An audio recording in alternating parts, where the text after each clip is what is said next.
COVID-19 cases are surging across LA County, and it means tough decisions about managing care. Tonight, the I-Team has new information on just how many COVID emergency calls are being logged in the city of Los Angeles and the emotional and physical toll it's taking on firefighters and paramedics. Investigative reporter Lolita Lopez with why the worst may still be ahead of us and how we can all help.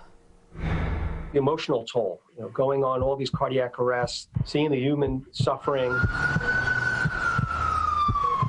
You may have to wait 12 to 18 hours to see a physician.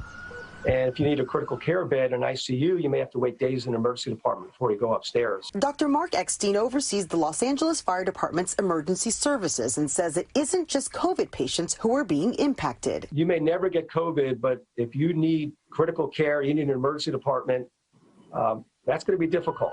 Just hours ago, I-Team cameras observed ambulance after ambulance arriving at hospitals across our area. This is the map. The LAFD tracking its resources and any surges minute by minute with this map. Red means there's no ambulances, blue, the paramedic ambulance. During our interview, the West Side was reaching a crucial moment. From PCH to Mulholland, nothing. What is the emergency? COVID-specific calls have been on the rise in the city of LA since last summer. The I-Team obtained this data from the Los Angeles Fire Department. In October, 613 suspected COVID dispatches. In November, 1,135.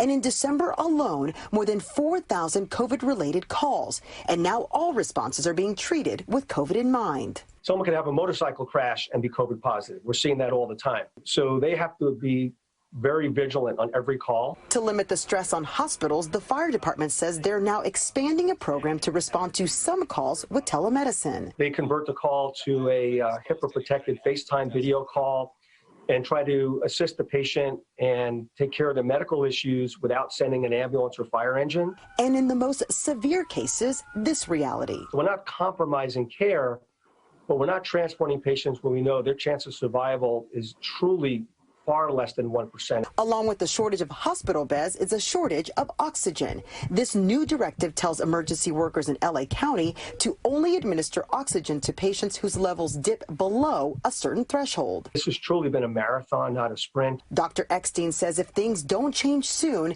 it will be more weeks of making tough choices and witnessing patients in their final hours. I took care of a young woman on Christmas night who was dying of COVID, struggling to breathe, and to make matters worse, family members couldn't come in, and we had her FaceTime her husband. It was heartbreaking. The doctor is pleading with everyone to hold off on any travel, avoid gathering in groups, and wear masks, adding that his team is also seeing more young patients coming in with COVID cardiac arrest and more people, including a firefighter, in the hospital right now with no pre-existing conditions fighting for their lives. For the I-Team, Lolita Lopez, NBC4 News.